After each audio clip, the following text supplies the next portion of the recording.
All right, ladies and gentlemen, we are live. I hate it when people say we're live, but we are alive. We're alive, Yeah, and we we are are alive. live. It is Charlie from Riding Shotgun with Charlie and Matt from Meet the Pressers. And today we have a super special guest with us. His name is Joe Teti, and Joe Teti is the dual survivor who does all sorts of really badass stuff. And so we're glad you guys are here. We're going to wait for more people to get in because we are going to talk about how to enter to get a giveaway. And we're giving away a Mantis X10 tonight. Yes. So Joe's going to pick a number for us just before we close out the show.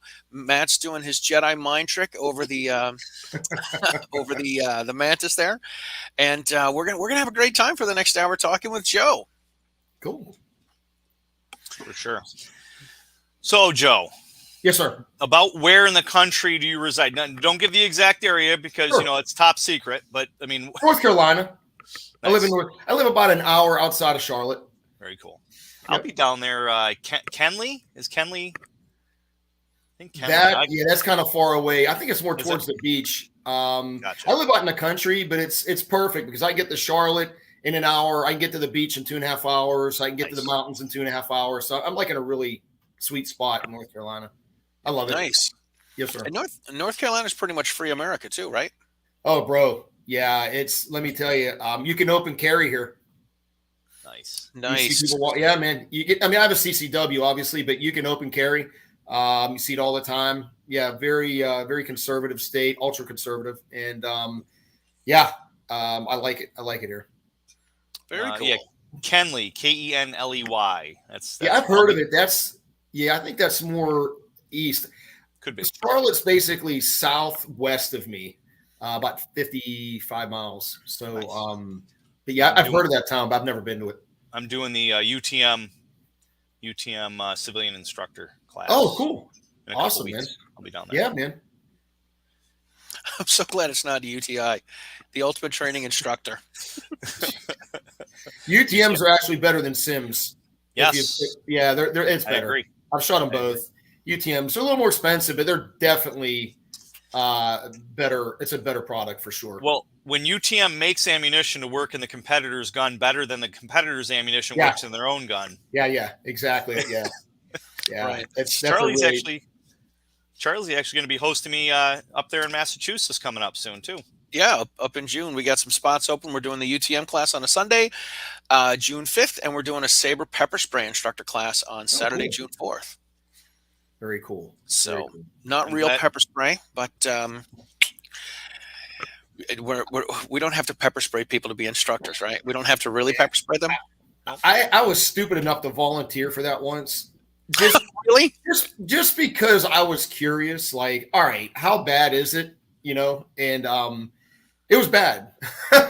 it was pretty awful. And I know there's different levels, and it's not a good.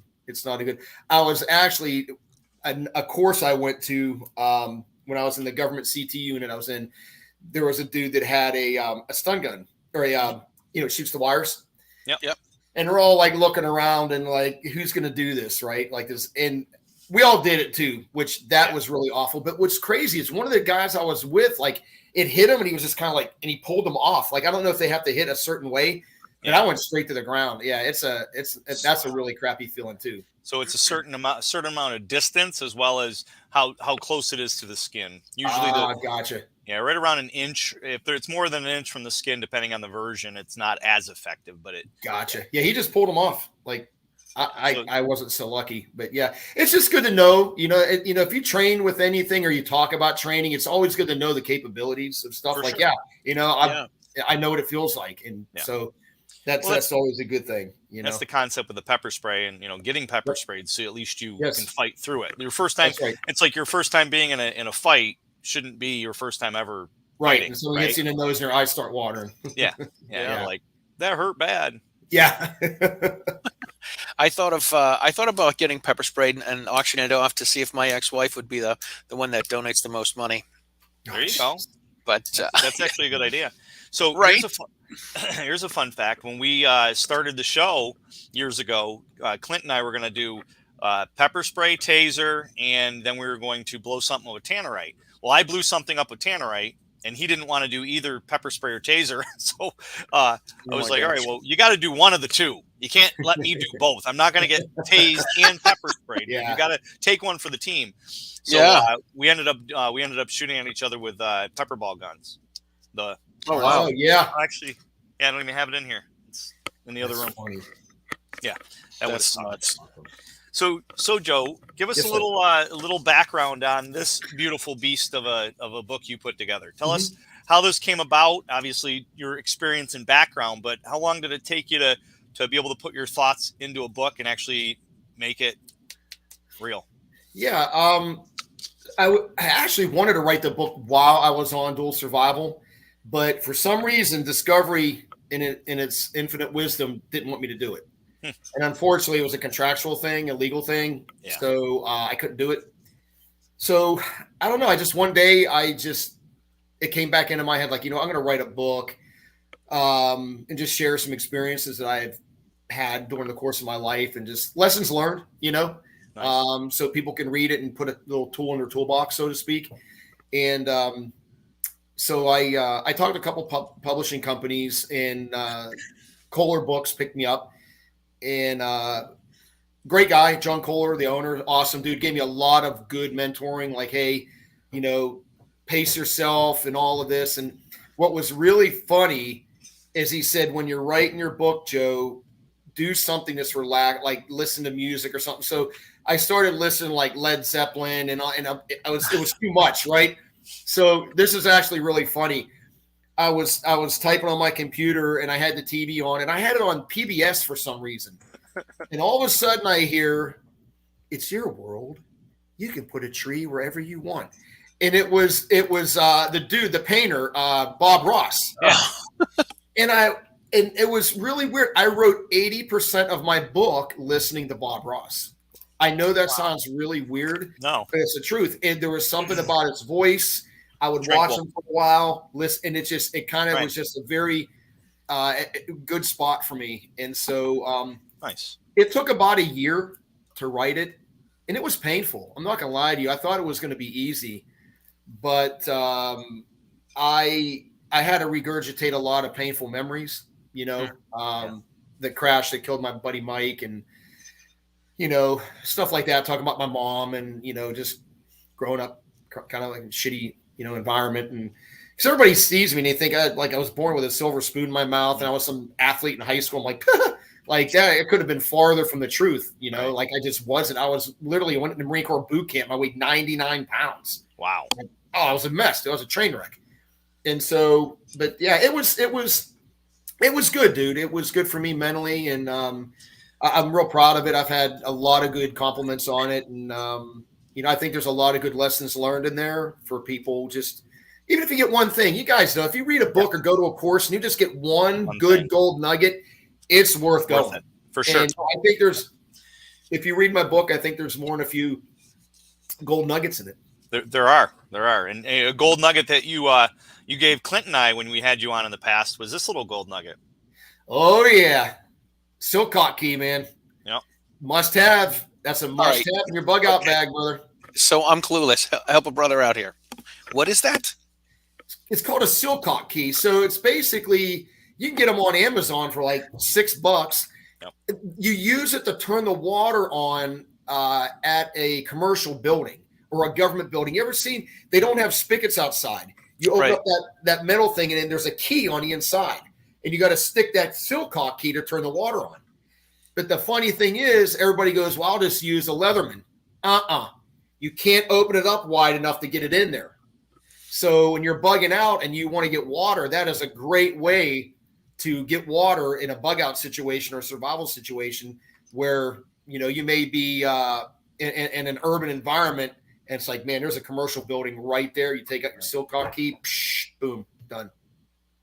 All right. Yeah. Good tidbit for sure. Yeah, man. That's a gold nugget right there. A lot of people, like you said, like, what is that? They don't even know what it was. And I was like, yeah, man, like it's a must have. Must have. Very cool. Very cool. Sir. So you spent a few years in the military, and then what did you do when you got out? Yeah, so I was in the Marine Corps, and then I had a break in service for about 5 years. And believe it or not, I was a stockbroker. I moved to Las Vegas, was a stockbroker, and went back in the Army SF.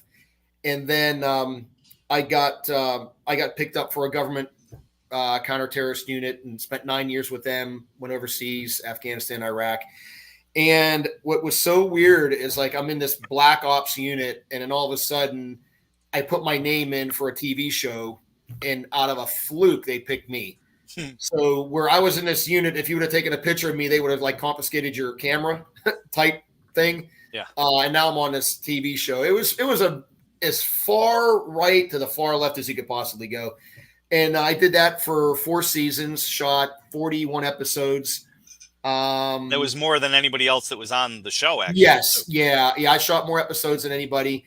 I took the ratings on the show to the highest it ever was. I think at like a 1.1 at one time, which is really high. Yeah. If you're like at a 0.6, 0.7, you'll stay on TV. But we were doing like 0.8, 0.9, 1. So, and that's due to the fact of my, the partners too. That was with Matt Graham is when those numbers were coming out. And just had it was a good experience, but TV is a real tricky business, guys. Yeah, there's a huge learning curve, a lot of money involved. You better have a good attorney, looking over your contracts and stuff, which I didn't. Left a lot of money on the table. Wow.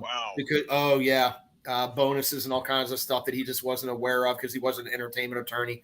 But anyway, did that. And, I just did it for 4 years and I just couldn't do it no more. I died 7 times on the show. Wow. And it just, I just couldn't do it no more. I was burned out, traveling constantly and just no family in life, no nothing.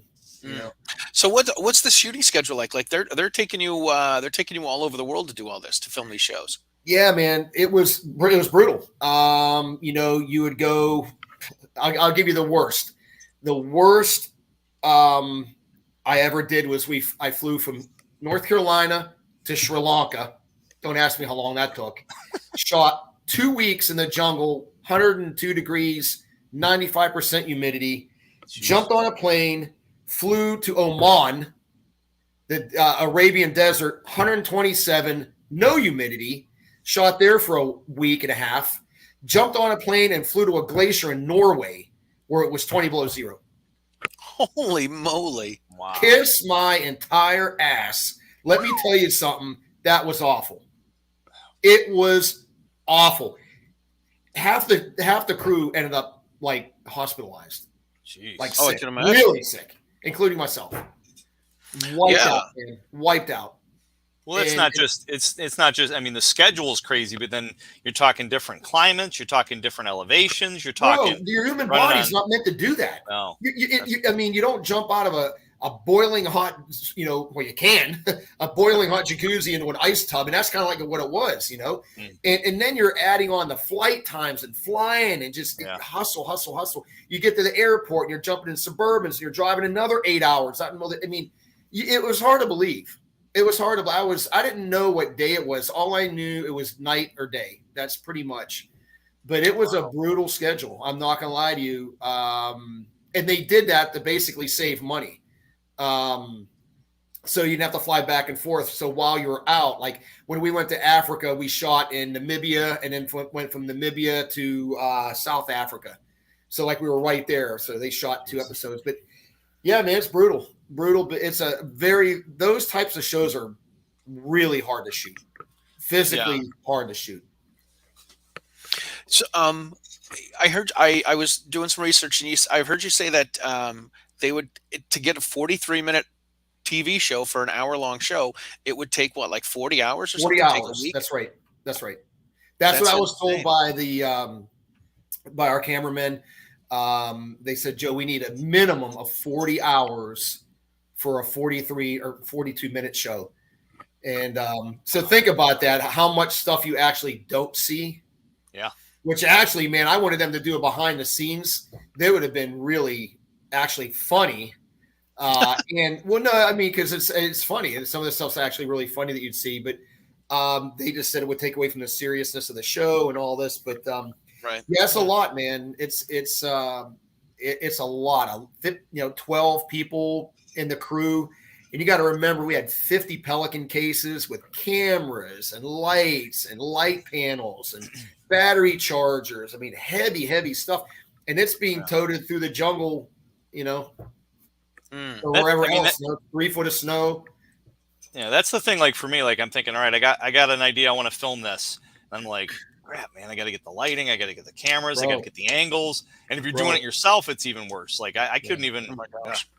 Drives me nuts. Well, the real magic is the guys that deserve the credit was, Russ Phil, Derek Carver. Those guys were the main cameramen for the show. And Bert was a sound guy. And these guys are studs, man. They're in really, really good physical shape. It's certainly not their first rodeo. But they're the guys that actually made a guy like me look like a rock star.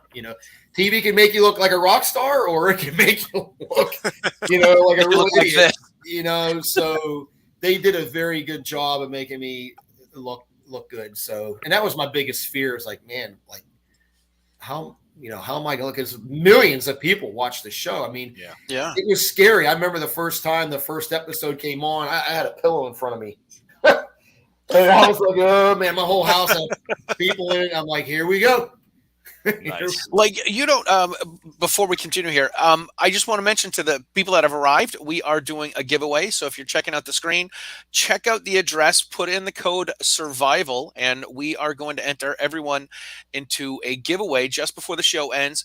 And we're giving away a Mantis X10. So if you're watching the show, like Ken Corley is, since Ken Corley is now here, we can start the party, and make sure that you enter in and enter to this. So I've got a question. So you're going all these places. Who figures out where you're going to go? Like, do you sit here and say, hey, you know what? I'd like to go to this jungle, or I'd like to go here. I'd like to go there. Or you're just, producer. I hate saying you're a monkey that's working and entertaining, but somebody else comes up with that. Yeah. And they're like, the production company did. Gotcha. Okay. They would send people out to different locations, and they would scout it, say, hey, you need to go here. Yeah. Gotcha. Yeah. I had nothing to do. I had nothing to say about where. Like that was all pre-planned by the production company, Original Media, and the executive producer for the show. His name is Brian Nichelle, who's an amazing producer. He's actually a friend of mine to this day, and it's awesome guy. Yeah, the guy's brilliant, and he knew where to go, and just it's all vision. Like these guys, they see it already. You know what I mean? So they knew where we needed to go and what kind of environment we needed to be in. So, but yeah, gotcha. I just went where I was told to go. Okay. So cool. they wouldn't let you pick the funny satire stuff, nor would they let you pick the crappy locations to go to. I mean, come on, man. You put some of these guys in a headlock, right? No, and you were so great. Everybody thinks that show was scripted. Yeah. Nah. It was not. It wasn't scripted at all. The only scripting was when they would do the interviews and say, so Joe, how cold are you? And I'd answer the question. And if I didn't answer it like with enough enthusiasm or something, say that again, you sound tired, or like that's about as scripted as it would get. They weren't telling us what to say. They were just saying, we need you to comment on how cold was that water? How tired are you? Do you have a headache? How do you feel? That kind of stuff. But nothing was scripted. Nothing. That's good. That's good to know. Yeah, because you hear about that with some of the other survival shows. We'll keep them nameless, but you hear people say that they're staying in 5-star hotels at night, and then they go back out into the field and do the stuff. So you know what though, Matt? Here's the deal: it's TV, right? Yeah, and it's entertainment. And as long as people can learn something from it and get something from it, and I know what you're talking about. I don't bust those people out because it's entertaining to watch. And that's what TV's all about. It's two things, connecting with the host and basically the content. But connecting with the host is the biggest thing. That's why they told us, don't try to act. You're not an actor.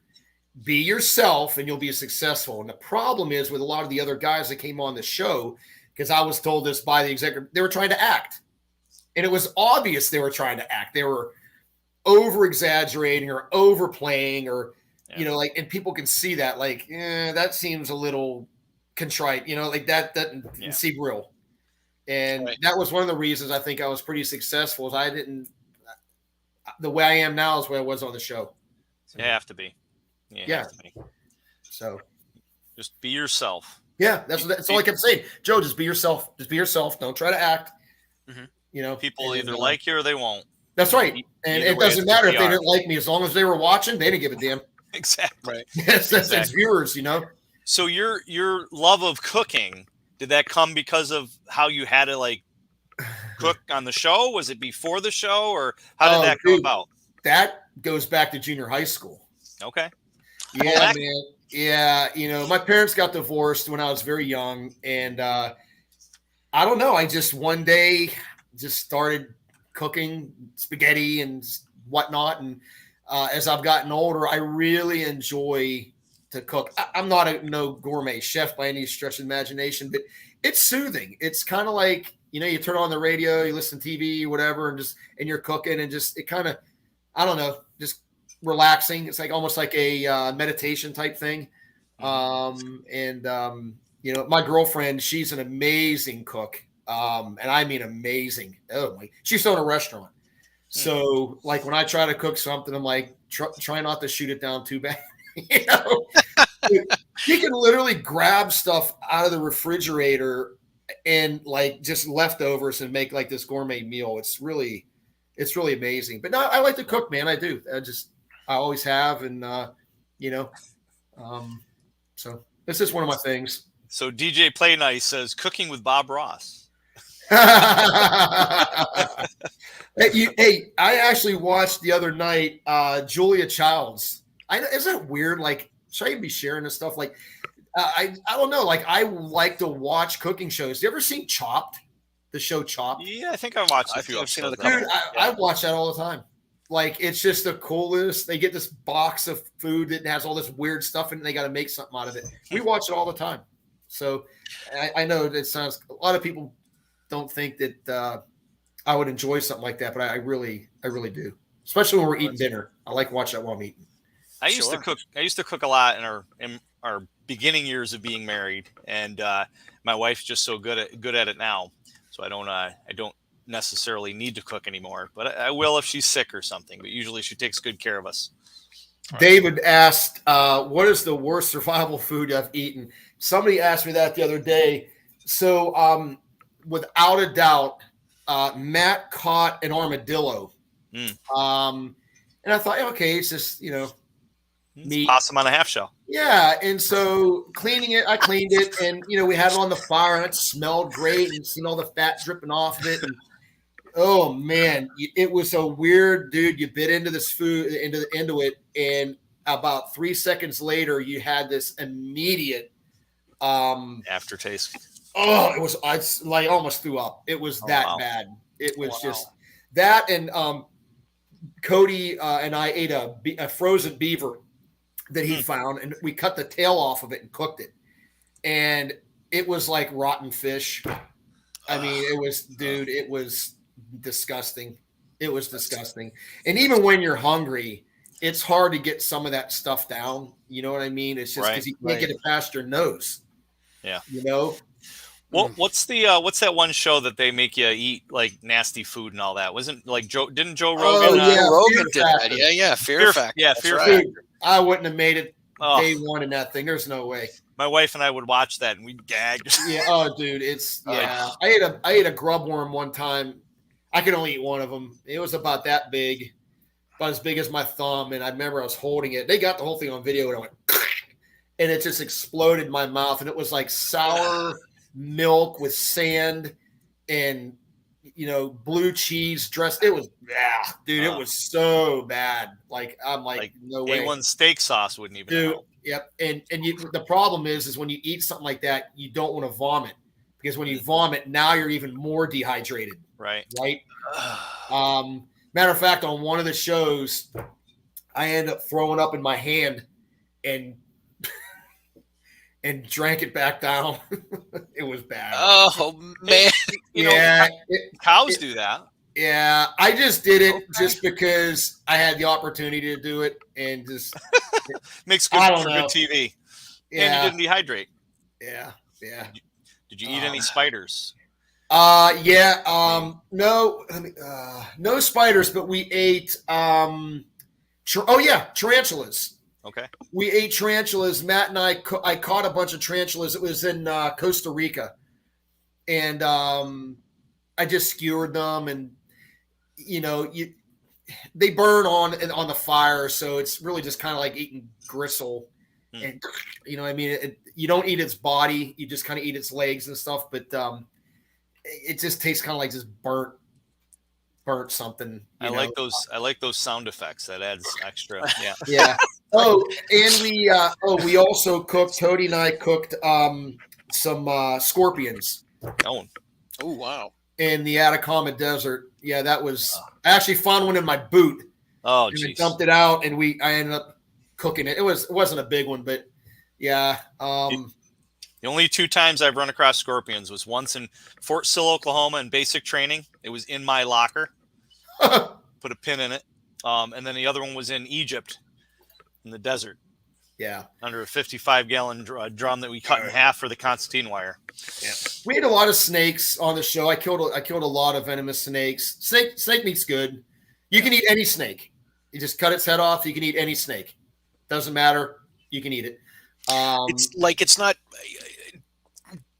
Where's the poison in it? Like it's in its sacks and its in head, its right? jaws. Yeah. It's in its right here. Yeah. So you just cut its head off, and rattlesnakes. I killed black mamba. Wow. There was another snake in Africa I killed. It was like one of the most lethal snakes in the world. It just smashed it with a rock, cut its head off, cook it. It's snake meat's decent.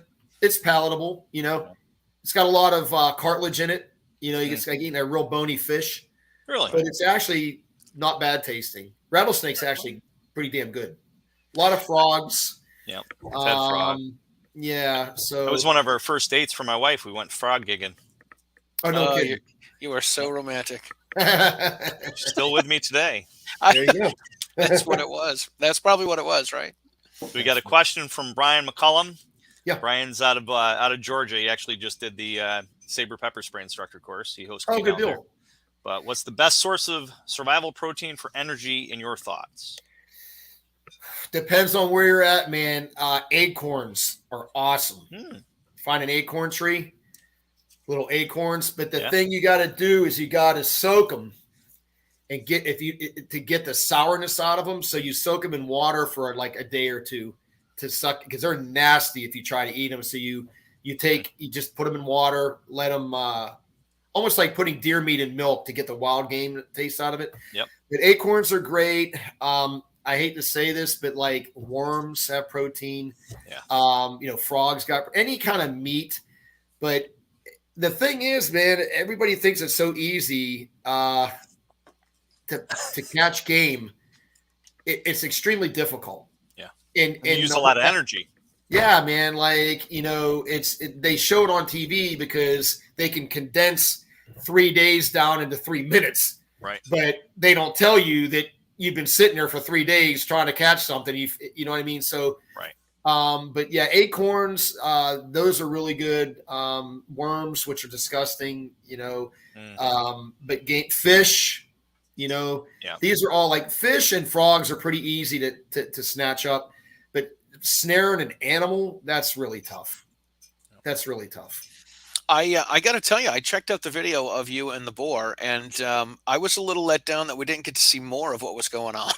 Yeah, dude. Let me tell you, they cut out that actually had to go in front of a bunch of attorneys. Wow. Because I can't remember what they called it. When you do a live kill on TV, they obviously show the disclaimer. Mm-hmm. But it was so bloody.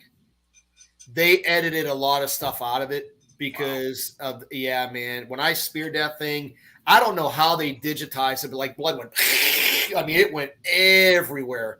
I was covered in it. I was covered in blood. And then I had to kill it with my knife. I speared it. It was still alive. Literally cleaved the heart in half. Wow. And it was still fighting. And I jumped on its back and I severed its spine. But they really dummied that down. So they'll cut that out, but they'll let ISIS behead somebody on live TV. No shit, right? I know. Yeah, they something about standards and practices, and like if a kid watched that, like it might traumatize them, and so they dummied it down, and rightly so. It was pretty brutal. Yeah. Same with the Matt and I killed a warthog in Africa, and we actually snared it. I grabbed its back legs, and Matt cut its throat. They dummied that down too, a lot. Like, you know what I mean? Just so. You still were able to eat it though. That wasn't dummied down. No, we ate it for sure. Yeah, same with the boar. It was delicious, But and people that are listening right now, I want to just say this for the record. That was the hardest thing for me shooting that show. I used to hunt as a kid. Deer, squirrel, rabbit. Killing these animals, we did it to survive, obviously, and to show how to do it. But that was the most difficult thing for me. It was tough because it wasn't like shooting something with a rifle or a bow. It was right there. Yeah, it's pretty. It's in your hands. Like when I killed that boar, I was on its back, and I literally felt it go. Psh, Like it's like I felt its life, like leave it. Like that's back in December. I was down in Florida teaching, and I went boar hunting, and they had bay dogs that bayed the pig, and then I took it with a knife. I took Well, then you know what I mean. Yeah. It's up close and personal, man. It's different for sure. Yeah, and I just didn't enjoy it. I mean, I just didn't. I did it, but it was something that I didn't. I tried to avoid as much as we could, but when you needed food, for sure. It's unfortunate today's. Yeah, right. Yeah, Jeannie, for real. Yeah. But it was a very interesting show, to say the least. As a matter of fact, they did a special, and unbeknownst to me, of the top 10 kills on that show. And they went all the way back to season 1. And they showed like number 10, number 9, number 8. And there was some with Dave Canterbury. There was some, a little bit of this, a little bit of that. And at number 1 was my boar kill. Wow. And they interviewed like the cameramen and stuff. Like, and I didn't even know they did this. Like, because after I killed it, I kind of went off by myself and kind of refocused. You know what I mean? Sure. Take my knife, and they must have done it while I was gone. But Phil said, I've been doing this for 20 years. I ain't never seen anything like that in my life. Like, he goes, it was gruesome. Yeah. Wow. So yeah. So I got the number 1 spot. Woohoo. It was traumatizing. Right, there you go. Yeah, right. Back to your book in the sense. You had said that it was bringing up a lot of memories. Do you feel that gave you some closure on some things that you had in your life that you kind of dealt with and maybe were able to put to words? Yeah, Matt, that's actually a very good question. The answer is yes. More so about my buddy Mike that was killed in a plane crash or helicopter crash shooting another show. Known this guy for 20 years, and it was a horrifically bad experience. I was the 3rd person at the crash site. I'd literally just got off the helicopter. He got on it. Last words to him was, "Hey man, I hope you dress warm. It's cold as hell." They had the doors off, and it flew away. And a couple minutes later, I heard on the radio that the helicopter crashed. I'm like, "What?" And so anyway, I went down there, and it was pitch black, and my buddy Dale Comstock was there, who was on the show, and I just walked up to him. I had seen there was bits and pieces of the helicopter everywhere, and I'm like, "Dale, give me a sit rep," and he just said they're all dead. And I was just like, "Oh man, you got to be kidding me!" And it killed the pilot, the cameraman, and my buddy Mike, and that has been a huge hurdle for me to get over. As a matter of fact, in my gym bag, I have a laminated picture of Mike every day. I set it there because he used to call me every morning, like 6 o'clock in the morning. Wake up, Skippy, time to go to the gym. And I'd be just crawling out of bed and he'd already be at the gym or finishing. Wow. So I use that as motivation now. You know what I mean? It's what I call my why when I go to the gym now, because I literally set his picture right there on my gym bag, an 8x10 laminated picture.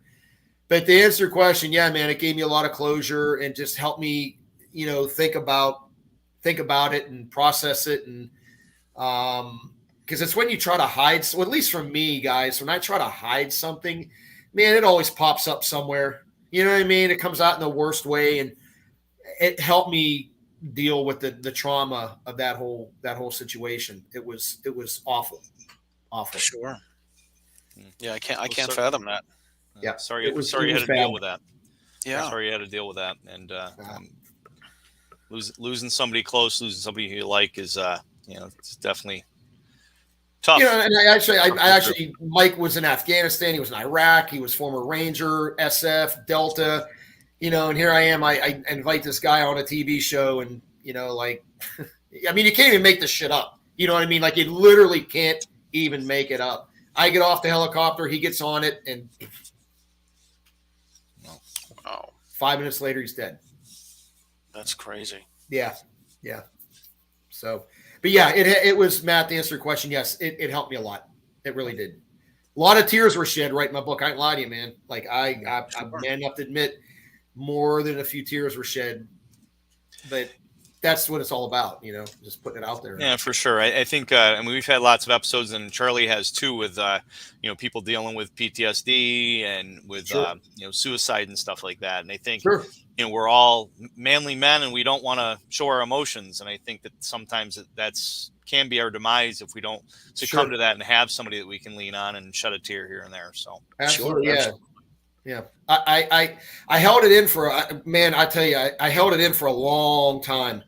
And I had to go to his funeral and see his parents and everything, and just his kids. And it was just, man, it just sucked. It's just the worst funeral I ever went to, except for my mother's funeral. It was the worst funeral I ever went to. And I've been to too many funerals. Sure. But, I just, it was not long after that. It finally hit me. You know what I mean? Like, the reality hit me, and just, I deal with it daily. But I see his face every day because I bring him to his picture, like I said, to the gym, and it's been therapy for me. It really has. Well, I'm sure you guys have heard this, but one of the things that I often reflect on when I hear of someone that passes is the saying that a man dies twice. He dies once in the physical world, and then he dies once when everybody who knew him no longer talks about him. Yeah, absolutely. That's 100% true. Yeah. I didn't want to do that. Mike was a really, really good friend of mine. And I even wrote my book, Matt, you probably say, I dedicated my book to him. And I said, if I can be half the man that he was, then I've considered myself a lucky guy. And that's the truth, you know. Speaking of the book, where can people get it? Because I know I need to get a copy. Amazon. You just go to Amazon. All right. And if people are interested, if you just go to joeteti.com and contact me, yep, there's Mike right there. I'll sign an autographed copy for you. That's Mike right there. Yep, that's my dedication to him. But you can go to Amazon, just look up Lone Operator book, and if you want an autographed copy, just contact me. And matter of fact, I just mailed one out the other day. Guy wanted me to. He bought a book for his buddy for a birthday present, and I just autographed it. And so, yeah. Very cool. Now, after the shows are done, you said you're done doing TV and doing shows like this. You've got your book out. What are you doing now? What keeps you busy? Yeah, so I launched a supplement company about 8 months ago, and it's called T1 Performance Nutrition. You can just go to the website, and it's supplements for men over 45, because I work out a lot, swim, run. I try to stay active, and I could not find a supplement specifically designed for guys 45 and older, because the supplements I took when I was 25 are not the same supplements you take when you're 45. your physiology changes. That's a proven fact. For sure. So I designed these supplements for active adults over 45. We've got 4 products. We've got a pre-workout, an immune boost, a testosterone boost, and a multivitamin. And took about a year, 13 months to go through all the formulas, test. Nah, I don't feel nothing. Send me another sample. Oh, take off a little bit of arginine, add this. Took about a year. And so I'm working on that. And it's a competitive market. You know, I mean, it's a very competitive market. Even though I'm in a niche market, it's very competitive. And then I also have Spartan Americana, which is my tactical training company. We teach a WETC course, Warriors Edge training course. And it's a 2-day course here in North Carolina. And we go through everything from combatives, carbine, pistol, knife fighting, land navigation, Kim's games, apprehension avoidance, hostage survival, blah, blah, blah. Long days, 14, 16-hour days, but very, very cool course. And we've ran a bunch of those. And, it's always improving. You know what I'm saying? You're always getting feedback from people like, hey, we wish we had a little bit more of this. We've kind of morphed it. And it's awesome. So we're doing that. Yeah. And we also have an intel report that we put out every Sunday. And again, you can go on joeteti.com. And dude, this is actually really cool because we charge $9.99 a month. But it is not news that's on the TV. It's not skewed. This is the facts, and they're just little bullet points talking about this, talking about that, and we put it out every Sunday. Probably takes 5 minutes to read. We put it out every Sunday, and it's been really I've got a lot of good feedback from it because some of the stuff you're not going to want to hear. But it's fact. It ain't, swayed by left or right or the TV or CNN or whatever, Fox. I've vetted this through friends of mine who are still working in different capacities. Like, hey, is this bullshit or not? No, that's real. And so we do that. So just trying to stay busy. And I do I'm in the process of right now of thinking about opening up a gym. Nice. And so I've had that idea for quite a while, and it's just real estate right now so hard to find the spot, and so the timing might not be perfect for that right now, but yeah. Are you doing anything else with Dale Comstock? Yeah, it's about it was the next thing I would say. Dale and I have a company called Tier 1 Performance Coaching. And it's an 8-week program, 4 weeks with Dale, 4 weeks with me. And it's all done on Zoom. And we basically cater to the client. And I'll give you an example. One of our very first clients was a Formula One racer. I can't tell you his name because I signed an NDA. But this guy contacted us. And this is what he told us. He said, I had a really bad accident. And shit scared now. And so I said, is there a video? He's like, yeah. And it was a really horrific crash. He was going into a turn, clipped another car, and those Formula One cars, dude, they take off like airplanes. They don't weigh anything. Right. It went straight up near and landed. Baboosh! Like, I'm like, that guy's dead. But he survived. Wow. So his whole thing was getting back in the saddle. He said, every time I go into a turn now, fear. I get it. I understand fear. Fear's okay. I don't like the word fearless. I think that's a dangerous person. If you're fearless, like you have no fear whatsoever, like you're a liability.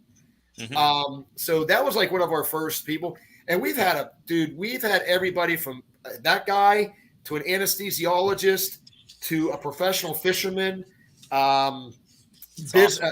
multi-billion-dollar business CEO, but we gear the performance coaching towards what the client wants, not what we think. We ask you a bunch of questions, and then one of the questions is, what is the one thing you want to get out of this?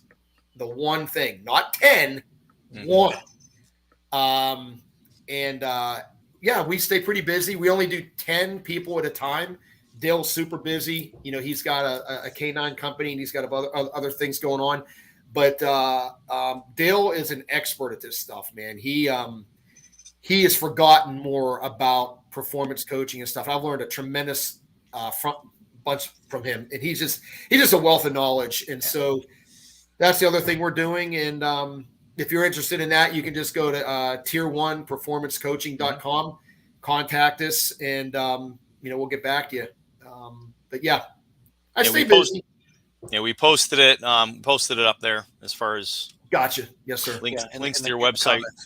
Yep. Thank you. And your book too. Thank you. Yeah, no problem. All right, listen, real quick, if you have not entered to win the Mantis X10, please do. Go to meetthepressers.com/giveaway and enter the code survival. And that is how you enter this. And in about 10 or 12 minutes, we're going to pull someone's name. Cool. So, Go ahead, Charlie. You're going to say something. No, I was going to say we've got some. Well, first of all, what is something that you can tell us that people don't know about you? Oh, Jesus. Make it juicy. Jesus, something about me that people don't know. I've got a very eclectic choice of music. Oh, cool. What do you like to listen to? All right. This is going to blow some people's minds. So I love classic rock and roll. Like Led Zeppelin's my favorite band. Like I just love Led Zeppelin. Listen to it every day. But like every now and then I'll put on polka music because my mom used to listen to polka music when I was growing up, and I could close my eyes and see her. She used to clean the house, listen to polka music. Very good memories for me. You know what I mean? So like I've listened to polka music. I tell you what I don't listen to. I don't listen to rap, and I don't listen to real heavy metal like the screen. Like I don't listen to that. Yeah. But I've got a really eclectic, just pretty much anything from classic rock and roll, George Strait, Johnny Cash, Crystal Gale. For those, I've just dated myself. Nice. My mom used to listen to Crystal Gale, and that woman has an amazing voice. But I've got a really eclectic choice of music. It just depends on what I'm doing, and when I travel, roll out the barrel. There you go. We will have a barrel of fun. Yes. So I would definitely say that. I like cats.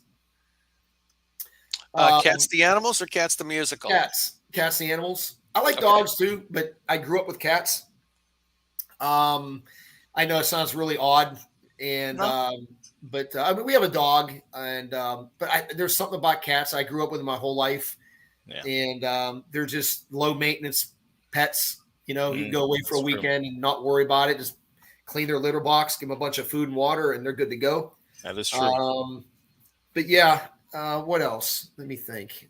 I meditate a little bit, not long, but a couple minutes. I usually do it in the morning, or like here's another one. Like I like taking hot jacuzzi baths. Like we have a jacuzzi here at the house, and so I'll put on the low light, and you know what? I don't think there's anything wrong with that. Like it just cleanses your soul and your mind, especially if you're amped up all day, and you just turn the lights down, put on some soft music, and sit there in a jacuzzi tub. Like I don't know. I know a lot of people think that's maybe odd for a guy like me, but to me I'm getting older too, guys. I'm not 25 anymore. So you've got to go someplace and recharge your battery somehow. For sure. And that's exactly like a great right. way to do it. Yes, sir. Yeah. That's one of my favorite terms is recharge your batteries and hit the reset button. Yeah. And that's how I do it. And it works for me. So, and that's the thing. I think how can you judge somebody else on how it works for them? If it works for you, it works for you. Yeah. I mean, I catch a lot of flack from it from friends of mine, but I'm like, whatever. It's all good. Right. Just tell them that's probably the main thing. Yeah. But I'm a typical guy. I like motorcycles. I got a Harley. I'm not a very materialistic person per se. I've had nice stuff and nice homes, but now as I'm getting older, I don't need all of that. You know what I mean? Like I've had the super expensive cars and the $700,000 house on the lake and the boats and all that. I had all that and just it's all gone, But it right. just I don't need all that stuff right now. I just want to be happy. I'm just one of those guys. I want to wake up happy, go to bed happy. That's it. Cool. But the question is, did you change the oil on those cars? Let me tell you something, man. One thing I am not, oh Lord, is mechanical. Do not ask me to put something together or fix it. And here's a perfect example. First car I ever had was in the Marine Corps. I was 19. I bought a 1970 SS Camaro, right? And changed the oil in it. Forgot to put the oil plug back in. Drove down the road. So you bought yourself a new engine. Done. Oh, I scrapped the whole car. So yeah, man, I am not a mechanical guy. Jesus, I can tell you a funny story. I had a flat tire, and I was with my girlfriend, and she had this crazy jack. Couldn't figure out how to freaking use it. A state trooper ended up pulling up behind us, and he's like, "Hey, dude, like you're doing that wrong." It's bad. Yeah. Don't ask me to. Now I'm good at taking things apart, but don't ask me to put it back together. Gotcha. I did that a lot as a kid. Broke things, tore them apart. Oh yeah, man. Yeah. Right. I had to take an auto shop class when I was a freshman in high school. We had to bring in a lawnmower and take it apart. A lawnmower that didn't work, take it apart, put it back together. So I brought in a lawnmower that didn't work. And 9 weeks later, I brought it out in a box. There you go. And that's when I'm like, all right, a good man's got to know his strengths. That was not one of mine. It's all good, man. Funny. Yeah, I have friends of mine that are super mechanically inclined and can tinker with anything. And it's just, to me, it's that and painting. Don't ask me to paint your house. I'll get paint on the floor. I'll get it everywhere, but where it needs to go. I hear you. Somebody had a quick question, and they want to know if you keep in contact of the Dual Survivor co-hosts. Yep. I do not. Cody and Matt actually live that lifestyle. They don't have electricity, and I mean, they live the lifestyle. And I don't even know if Cody has a cell phone or Matt has a cell phone, but they truly live the survival. I don't. I mean, I like my bed. I like, my fireplace. Sure, these nice guys, to stay they warm. live it. Yeah, they live it. And Cody, we know Cody doesn't have boots. No, he does not. and that's no joke. I mean, he would be walking through an airport with no shoes on. I remember we flew to New Zealand. This is no BS. Flew to New Zealand on the Dreamliner. You ever heard of that? No. Super. I mean, it's a crazy a jetliner. Anyway, I think my ticket was $15,000 because we flew first class. Wow. I'm not joking, dude. Yeah, it was I remember because I still have it. I'm like, oh my God. But it was in my contract that if I flew more than 3 hours, I flew first class. So we were on the Dreamliner, and I remember we were walking, like first class passengers went down one, and then the rest of the people went down the other. And he got to the door, and the lady said, "Sir, you have to put shoes on." And he just pulled out a pair of sandals out of his backpack and threw them on the ground and put his feet in them and walked in. And so you sit in these giant pods, and there was like one on each side and two in the middle. And I think there was like 20 of them. That was it. So I sit down, and there's obviously a very successful businessman next to me. And then Cody was over here, and I see him looking at him. And Cody was in his traditional cut off shorts and tank top. And, that was his brand. Yep. And the guy looks at me and goes, "Who's the peasant?" And I said, "I work with him." He's like, "Oh, I'm sorry." I'm like, "No, it's all good." But yeah, he walked around barefoot straight up. Unbelievable. Yeah. Everywhere. Unbelievable. In some sense, you think about it, his feet are conditioned. I step on a Lego in the house, and my wife stepped on one the other day and freaking almost broke her leg. Yeah. The bottom of his feet, I touched it. They're literally like a doormat. Callous. Yeah. Like a doormat. Wow. Yeah. So, but Cody knew, like Matt and Cody know primitive survival. I wasn't brought onto the show as a survival guy. I was brought in as a tech ops dude. So you had two completely different views. Like I wanted to get the hell out of there. Let's get on our horses and go until we bump into someone. Right. I didn't want to camp. I'd go. That was my mindset. I'm healthy. I'm rested, and I got food and water in my stomach. Let's go. Because 3 days from now, I don't want to be eating frogs and drinking crap water. Okay. That was my philosophy. And their mindset was, hey, I wonder if I could live. Let's camp. I think I'm going to move. Let's camp. Let's camp. That's crazy. That's crazy. Yeah. All right. I'm going to ask another question. Yeah. I think, Matt, we've only got a few minutes left. Matt's probably going to start to gather all the email addresses from the folks, the email addresses and the names from the people. You've taken a lot of courses and you've had a lot of training. What was your favorite, favorite course that you've taken? Oh, man. I would have to say it was the operator course for the government CT unit I was in. It was 6 months long.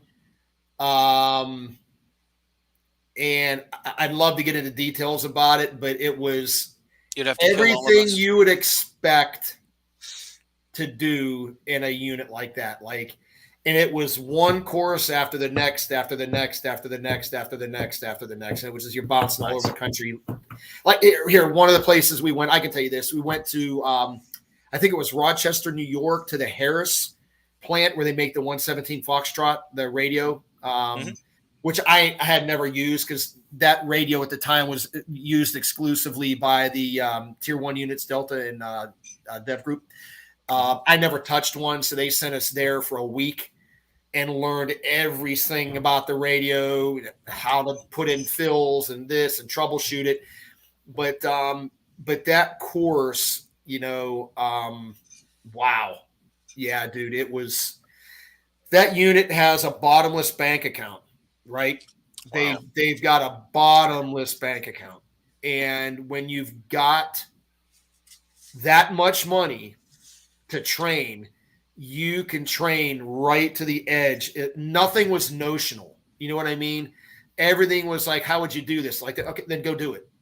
Like, go do it. Wow. Yeah. So, and that was my first look at how a unit like that operates. And you got to remember that unit hand picks guys from Delta, SEAL Team 6, you don't just send in a resume. Mm-hmm. Right. You got to be picked. On the shoulder. You have somebody there has to say, hey, you should go talk to this guy. You need to call Matt Mallory. Right. And so it was very, very difficult to make it to the end of the rainbow in that unit. The first thing you do is a polygraph, and 70% of the guys don't pass the polygraph. So think about that. Wow. Mm-hmm. Think about it. If they're looking at 100 dudes, 70 don't pass the polygraph. Wow. Unbelievable. That ain't even the operator course. That's just the first thing you do the first thing you do is an interview with the unit recruiter. And then you go, and if you pass that, then you go take your polygraph, and then you have to get your TSSCI security clearance. But to answer your question, that was the coolest 6 months of training I had ever had. Oh my God. I'd do it again in a heartbeat. It was everything you would think of a black ops unit and then some. Nice. That's amazing. It's classified. I mean, obviously talking about the selection process and the operator's course, but everything that you would possibly, even things that you're like, oh my God, we're going where? Doing what? Like, ooh, because they got that. They got for sure. Dude, they got deep. They could, it's crazy. But that was. That's it. And to back to caveat that, I would have to say the other course was a tactical tracking instructor course. And I trained one-on-one with the legendary David Scott Donlin, former Rhodesian SAS guy, Salute Scout, wrote the book on man tracking. They sent me off to train with him for 2 weeks, one-on-one. So it'd be like training with Michael Jordan. Yeah, if you want to play with cool. that. Yeah. And I got my instructor certification. Amazing course. Amazing. Yeah. That's awesome. A question here from David. Has anyone in the media apologized claims of stolen value? Yeah. So, yeah, dude, this is the thing about TV. You will find out who your friends are, and you'll also find out who your enemies are. And I'm not going to get into the whole who started this thing, but we did litigate, and the only thing I can tell you is they settled out of court. Well, that's good in that sense. And it was sad. It was really sad because the really ironic thing is I have played down my background because I can't even talk about it. Like I can talk about Marine Corps and Special Forces, but saying that I wasn't a combat, that was the whole thing. That I wasn't a combat veteran because I wasn't in a military unit. Well, how ironic, I'm doing raids and hits with guys from CAG and Dev Group and going out every night, kicking in doors and tuning up bad guys. I don't know how, and I've been very explicit about it. I never said I was in the military.